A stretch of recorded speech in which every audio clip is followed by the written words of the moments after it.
Good afternoon, gentlemen. It's been a while. Just stood in the Bairns room because that's where my computer setup is at the minute, and I haven't got my chair because of that, and I can't be bothered to put them away. So I'm just going to do this review standing up. So last game week, just looking through the scores, some interesting scores. Oh Jesus, Rolos and STPs, ridiculously close. Right, so first thing I'll do is I'll check out mine and Bukaki Jackie's game week. Obviously it's the first one that comes up. So I slapped Kyle's arse with a banjo, snapped the strings, 115.25 to Bukaki Jackie's 67.25, and I cannot wait for the Kama Sutra calendar that's coming. I don't know whether you just put the pictures in the chat, but I think if you actually got a calendar made and brought it to the end of season bash, I think that'd be even funnier. But whatever. Anyway, so we'll go in. Kyle had a bit of a stink of a week. Thiago Silva getting sent off at the start of the week, which pretty much put him on the back foot straight away. Cavani getting a booking, -3 points. Ziyech not doing much. Stuart Armstrong, top scorer of the week with 22 points. This is for Kyle. Jesus, not far behind with 20. But apart from that, some pretty unremarkable scores. We'll go over to mine. I've got a minus with Anderson as well. -2.5. Yellow card, and they got spanked off Villa. Cresswell scored 0 as well. Obviously, my saving grace was Piera, who managed 47 points, 2 goals, 2 assists. Tremendous. Rashford as well, 18 points, and Chris Wood 25.5 points. It says Rashford's injured again, so oh well. Unless that's just showing off last week. I didn't really pay attention to last night's game because I knew I'd already won. As Louis pointed out, I left Trent on the bench because I thought I was toying with the idea of putting him in.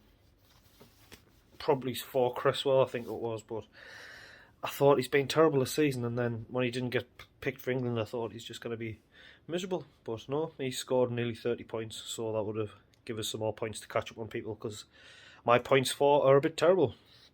Now let's go to the next game. The former two bottom of the league is. I don't know if the Cannons are the Cannons still. I'm going to have to quickly check this. Are the Cannons still at the bottom of the league? No, the Villains are. I should have known that. So any former bottom of the leagues fighting it out, still probably are going to be around there. Ragman managed to score 99 points and he beat the Cannons by 10 points, 89.754. Tupac, who stuck with Bale, interestingly, and Bale came on, that's why I was going to say it says he played 10 players. Aurier and Bale not playing. I think Bale come on for a free kick like 88 minutes in or something. So it's a bit of a waste of time. Rags team, Kane 28 points, Dendonka with 16. That's pretty much the top two in that team there. And Lingard and Traore with 20 and 19 points for the Cannons. Lingard, hell of a pickup. I had him wavered when he first moved to West Ham. That's the plus side of being down the bottom of the table. Basically Ragman spanked the Cannons. Going to the next game, which actually finished a lot closer than I thought when I looked at one point. I think running up the final game, Louis had 35 points, I think it was. Jura managed to beat Bry. Bry's team, Neto and Traore, 19.5 and 18.5 points there for them too. For Jura, James Rodriguez and Jack Harrison. Jack Harrison with 25 points there. Probably sealing the win. Not much else to say. I mean, Gabe's just cracked the stats in. So I think we're going to be in for an interesting end of the season, to be honest. It's going to be tight at the top, especially now we'll move on to the next game where STP beat Rolo by 0.25 points. That's got to be sickening. Mane with 16 for STP, 15 and 14 for Robertson and Masuaku, and then he scored some pretty decent points on the rest of his, well, Kufal, Bednarek and Martinez, all managing 10 or above, which is probably what sealed the win. We'll look at Colo's team. Danny Ings got 29.5. Bruno Fernandes obviously there again, 23.5. Rafinha 21. Zuma with a -4. Obviously they got spanked. And had he not played Zuma, that would have won the game. It's just them little decisions that you make. Obviously, I think it's the second time I've left a high scorer on the bench this season with Trent. It happens. Sometimes you just make stupid decisions, or sometimes you just forget to check the lineups, especially if you're me. But that wasn't the case this weekend. I made the informed decision that Trent was going to be shit, and he wasn't. Right, we'll go on to the final game of the week, which was the Scranton Stranglers versus the Villains. Dan, bottom of the league, and I think he could potentially stay there at the end of the season. Perhaps, just looking at his team. He picked up Shea Adams, which obviously I dropped, and Shea Adams, he had a blistering start to the season, but he died off quite quickly. And I think he did score well the other week. If it lets us click his thing. He had 3 good game weeks actually since then. 19, 16, and 15, but this week he only managed a measly 1 point. Dan really only had Harry Maguire scoring 10 points, and that was his highest scorer, so it's been a poor week for Dan. Bamford a bit quiet as well. If we look at the Stranglers, Nathan Redmond, 30.5 points, probably what won the week. I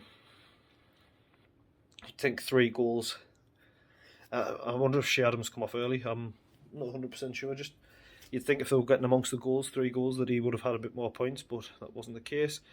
That's pretty much one. To be fair, without Nathan Redmond's 30 points, it probably would have been a poor week for Gabe as well, because only Regulion got over 10 points. The rest of them are looking 4s, 5s, 6s.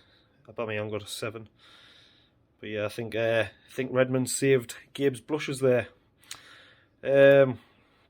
Rolo's still top. There's only one. He's only 3 points ahead. A win off STP, depending on the points, might see him go top next week. Just below STP is the Stranglers. Again, 1 point separating them two. 1 win separating them two. Sorry. And Gabe would have to beat that by a tremendous score to go above him next week. It's not impossible. He would just have to score 100 more than STP. Then 4th, 5th, 6th and 7th joint. Bry, Rag, Jura and then me in that order.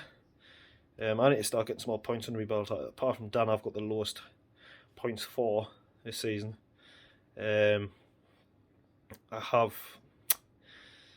did have a bit bad luck in the middle, but you know, we're coming on now. Then joint bottom of the table. I didn't realise this. So joint bottom is Bukaki Jackies, Cannons and Dan. I did not realise that was the case. 3 wins to catch up to me, boys. Yeah, it's going to be tight at the bottom. Be interesting to see who actually finishes there at the end of season. I'm hoping we're going to get out for the last game of the season again. I really enjoyed that. But yeah, this has been a long, drony review. 9 minutes of me just chatting shit in my monotone voice. So I appreciate it if you've got this far. And yeah, can't wait for the Kama Sutra calendar, Kyle. Much love.